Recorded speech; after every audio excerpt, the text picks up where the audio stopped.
Welcome to my YouTube channel. वो क्या है जो खुद को छुपा के रखता है लेकिन सबको दिखाई देता है, बताइए।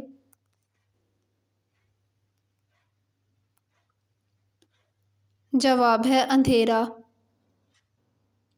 अंग्रेज़ी का वो कौन सा लफ्ज़ है जो ओ से शुरू होता है मगर पढ़ने पर वी की आवाज़ आती है? जवाब है लफ्ज़ वन। वो क्या है जो हाथी जितना बड़ा भी हो सकता है और चूंटी जितना छोटा भी, लेकिन इसका कोई वज़न नहीं होता, बताइए। जवाब है आपका साया। जब वो बोले एक अकेला, शहर सुने उसका ववेला, बताइए।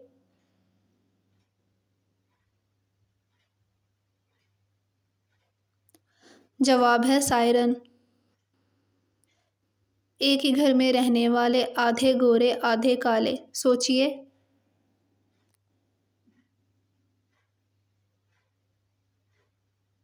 जवाब है दिन और रात।